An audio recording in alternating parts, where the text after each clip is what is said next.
Welcome to new episode of Singh Autozone. दोस्तों, इस channel पर आपको latest news updates on electric vehicle, साथ में डिफरेंट टेक्नोलॉजी और रिन्यूएबल एनर्जी से जुड़े अपडेट भी आपको मिलते रहेंगे। आज का एपिसोड एक क्वेश्चन एंड आंसर सेशन रहेगा। कुछ टॉप 10 क्वेश्चन कमेंट्स ज़्यादा रिपीट होते हैं, उन पर आज की वीडियो रहेगी। तो बिल्कुल शुरू करते हैं। सबसे पहले आपसे एक बात करना चाहूँगा कि मेरा चैनल हिंदी में है। कोशिश करता हूँ फिर भी कुछ वर्ड्स वगैरह मैं इंग्लिश में रिपीट करूँ ताकि समझने में दिक्कत ना आए, बट स्टिल काफ़ी कमेंट्स आ रहे हैं, डिमांड आ रही है कि सर आप थोड़ा एक अलग से चैनल बनाइए इंग्लिश में। थोड़ी दिक्कत है मेरे लिए इंग्लिश में प्रॉपर प्रोनाउंस करना। कोशिश करूँगा, फिर भी आपका क्या कहना है इस बारे में कि मैं अलग से सेपरेट इंग्लिश में एक चैनल सिंह ऑटोजोन इंग्लिश के नाम से शुरू करूँ या ना करूँ, बिल्कुल मुझे कमेंट में ये थोड़ा बताइएगा ज़रूर। तो चलिए अब हम आगे बढ़ते हैं। तो सबसे पहले जो कमेंट में पूछा जा रहा है वो यही है, जो अभी माहौल है एंटी चाइना जो सेंटिमेंट चल रहे हैं, मूवमेंट चल रही है, उसमें कमेंट सबसे ज़्यादा रिपीट यही है कि सर जो इलेक्ट्रिक व्हीकल्स हैं ये मेड इन इंडिया है या मेक इन इंडिया है, इसमें फ़र्क क्या है। और प्रॉपर एक full 100% product made in India कौन सा इलेक्ट्रिक स्कूटर, इलेक्ट्रिक कार इस टाइम इंडिया में है। तो दोस्तों, तो सबसे पहले समझ लेते हैं कि मेक इन इंडिया और मेड इन इंडिया में क्या है। मेड इन इंडिया अगर हम बात कर रहे हैं तो मीन्स उसका हर चीज A to Z 100%, उसका सभी पार्ट्स, कंपोनेंट, सब कुछ डिजाइनिंग इंडिया में हुई है। लेकिन मेक इन इंडिया में क्या हो रहा है, जो कि एक एज ए इंडिया में इसको एक कह सकता हूं कि मेक इन इंडिया ज्यादा इस पर काम हो रहा है। स्पेशली बात करते हैं असेंबलिंग की। मेक इन इंडिया में क्या है कि बन तो चीज इंडिया में रही है, इनके प्लांट यही है, मैन्युफैक्चरिंग प्लांट यही है, बट जो कंपोनेंट इस्तेमाल हो रहे हैं वो सारे अलग अलग कंट्री से इकट्ठे करके यहाँ पर असेंबल करके उनको बेचा जा रहा है। सेम केस इलेक्ट्रिक व्हीकल्स में भी है। कंपोनेंट्स काफी, अभी हम बात करें अगर फेम 2 स्कीम की तो 50% लोकलाइजेशन जरूरी है। मींस 50% तो इंडिया में बन रहा है, लेकिन बाकी 20 से लेकर 50% तक जो कंपोनेंट है वो अदर कंट्रीज से आ रहे हैं, ज्यादातर चाइना से, कुछ कोरिया से, ताइवान से भी आ रहे हैं। तो उनको असेंबल करके यहाँ पर इलेक्ट्रिक व्हीकल्स बनाया जाता है। तो उसी हिसाब से 100% प्योर मैं कह नहीं सकता कि अभी भारत में कोई इलेक्ट्रिक व्हीकल अवेलेबल है। हाँ, 70-80% तक कुछ इलेक्ट्रिकल व्हीकल्स कह सकता हूँ। लाइक सबसे ऊपर है एथर बिल्कुल काफी ज्यादा इनकी खुद की R&D या प्रोडक्ट अपनी है।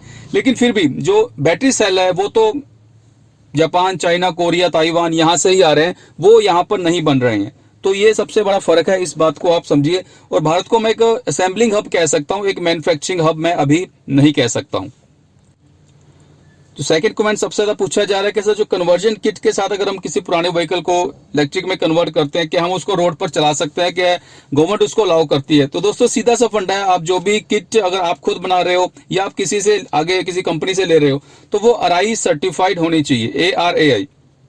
अगर RI सर्टिफाइड नहीं होगी तो बिल्कुल आपको अलाउ नहीं है उसको रोड पर चलाना। क्योंकि अभी बात करें अगर सर्टिफाइड किट कौन सी अवेलेबल है इंडिया में, तो सिर्फ 2 कंपनीज है, एक है E-Trio और दूसरी है भारत मोबी। सिर्फ यही इस टाइम आपको RI सर्टिफाइड किट प्रोवाइड करती है। इसके अलावा अगर जैसे Amazon पर भी किट्स मिल जाती हैं, बट आप कंफर्म कीजिए पहले कि वो RI सर्टिफाइड है। अगर नहीं है तो रिस्क रहेगा हमेशा, कभी भी आपको RTO या कोई पुलिस वाला, ट्रैफिक पुलिस वाला आपको रोक सकता है, आपसे डॉक्यूमेंट मांग सकता है, आपके पास कुछ भी नहीं होगा, तो ऐसे में गाड़ी बॉन्ड हो सकती है। इस बात को आपको ख्याल रखना होगा। एक और कमेंट से ज्यादा रिपीट हुआ कि सर नो डाउट, जैसे मैं भी कई बार कहा है कि जो अगर मैं नंबर 1 इलेक्ट्रिक स्कूटर की बात करूं तो एथर है, तो उसमें कोई शक नहीं है मुझे। लेकिन बात वही है कि उसका जो ओवरऑल प्राइस है, जो सब्सक्रिप्शन प्लान है, ये सब 1.5 लाख से ऊपर इसका प्राइस चला जाता। तो ऐसे में काफी कमेंट आए हैं कि सर आप इनको मेल कीजिए कि विदाउट सब्सक्रिप्शन प्लान एक बेसिक स्कूटर हमें दीजिए, ज्यादा ये फीचर्स हमें नहीं चाहिए बेसिक स्कूटर। तो बिल्कुल मैं एग्री करता हूँ आपकी इस बात से। तो पर्सनली मैंने एक प्रॉपर एक मेल अपने चैनल की तरफ से, आप सबकी तरफ से एथर एनर्जी को बिल्कुल मेल की है, और इनके जो भी अदर्स उनके जो सोशल प्लेटफॉर्म थे वहां पर भी ये मैसेज डाला है कि आप एक बेसिक स्कूटर जरूर निकालिए। क्योंकि कोई ज्यादा कम एज का है या कोई ज्यादा एज का है, उनको ज्यादा फीचर से मतलब नहीं होता है, बेसिक स्कूटर से चाहिए होता है, उसमें अच्छी रेंज हो, अच्छी पिकअप हो, ये इनकी ज्यादा रिक्वायरमेंट रहती है। तो इस पर बेस्ड एक बेसिक स्कूटर जिसका प्राइस वही 1 लाख से अगर नीचे रहे, 90,000 के आसपास, तो बहुत अच्छी बात है। नेक्स्ट है जो क्वेश्चन शुरू से ही पूछा जा रहा है, आज से नहीं, जब से 2 साल से मैंने चैनल स्टार्ट किया है, कि सर टेस्ला भारत में कब आ रही है। दोस्तों अभी कोई चांसेस नहीं है, कोई कंफर्मेशन नहीं है, लेकिन मेरा मानना है कि पहले मैं सोचता था कि 2023 तक पॉसिबल है, बट अभी जो हालात हैं, दोबारा से जो हमारा बिल्कुल इलेक्ट्रिक व्हीकल सेगमेंट डाउन हुआ है, सेल्स फिगर डाउन हुई है बिकॉज ऑफ पेंडेमिक या लॉकडाउन, तो कम से कम 2024 तक मुझे लगता है कि उससे पहले टेस्ला लॉन्च टेस्ला तब तक, हमें थोड़ा समझना होगा, टेस्ला तब तक लॉन्च नहीं करेगा जब तक उसको यहाँ मार्केट दिखाई नहीं देती, जब तक उसको सेल्स फिगर दिखाई नहीं देंगे। मुश्किल से लास्ट ईयर 3000 के आसपास इलेक्ट्रिक कार्स बिकी है, तो ऐसे में वो उनके लिए बिल्कुल अफोर्डेबल नहीं होगा भारत में लॉन्च करना। हाँ, अगर किसी के पास पैसा है ज्यादा तो वो बाहर से मंगवा सकता है, उस पर एक्सपोर्ट ड्यूटी वगैरह लगेगी, थोड़ा कॉस्टली पड़ेगा, लेकिन अगर किसी को ज्यादा ही रिक्वायरमेंट है तो वो मंगवा सकता है। एक और क्वेश्चन पूछा गया, सर आप टॉप 5 ऐसी ऑटो कंपनीज के बारे में बताइए list wise, number 1 to number 5, जो सीरियस हैं इलेक्ट्रिकल व्हीकल को लेकर और प्रॉपर R&D कर रही है। तो बिल्कुल दोस्तों मैं नंबर आपको शेयर करता हूँ। नंबर 1 जिसको मैं समझता हूँ वो है टाटा, नंबर 2 महिंद्रा। वैसे दोनों बहुत अच्छा कर रहे हैं, मैं टाटा को ऊपर इसलिए रखा है क्योंकि इसकी जो प्लानिंग है इलेक्ट्रिकल व्हीकल्स लॉन्च करने की 2022-2023 तक, लिस्ट काफी लंबी है, लेकिन महिंद्रा की ऐसी नहीं है, वो थोड़ा डिले कर रहा है लॉन्च में। बाकी ऐसी बात नहीं है, दोनों बहुत अच्छा कर रहे हैं, खुद की R&D है, कंपोनेंट बना रहे हैं इंडिया में, बहुत अच्छा कर रहे हैं दोनों। थम्स अप मैं बार बार करता हूं टाटा और महिंद्रा के लिए। लेकिन यह number 1 Tata, number 2 Mahindra, number 3 Hyundai। सबसे पहले एक high end electric SUV Hyundai Kona इन्होंने लॉन्च की थी। उसके बाद MG motors, no doubt Chinese है बट स्टिल एक हाई एंड इलेक्ट्रिक SUV इन्होंने लॉन्च की है Hyundai के बाद। और नंबर 5 है मारुति सुजुकी।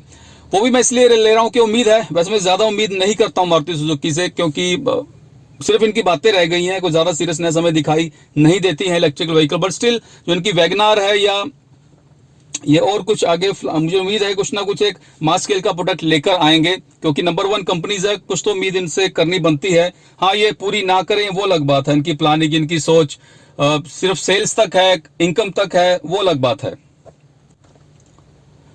एक और जो कमेंट्स भी हैं और मैंने फील भी किया है कि लोग बार बार पूछते हैं कि पर्टिकुलर स्कूटर पर सब्सिडी है या नहीं, तो आई थिंक सब्सिडी का क्राइटेरिया क्लियर नहीं है काफी व्यूवर्स को। तो इसके लिए मैं एक स्पेशल वीडियो, जो मेरी नेक्स्ट वीडियो रहेगी वो सब्सिडी पर भी रहेगी, कि क्या क्राइटेरिया रहता है सब्सिडी, हमें कैसे पता लगा कि हम जो स्कूटर खरीदने जा रहे हैं उस पर सब्सिडी है या नहीं, क्योंकि काफी कुछ झोलमोल रहता है डीलर नेटवर्क की तरफ से।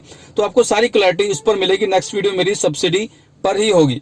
और जैसा मैंने आपसे शुरू में पूछा था कि क्या मैं एक अलग से सेपरेट प्रॉपर इंग्लिश में एक चैनल शुरू करूं, क्योंकि काफी व्यूवर्स को हिंदी समझ नहीं आ रही है, तो दिक्कत हो रही है उनको थोड़ा समझने में। वो चाहते हैं, उनको अच्छा लगता है, अपडेट्स मिल रही हैं, वो चाहते हैं कि वो भी उसको समझें।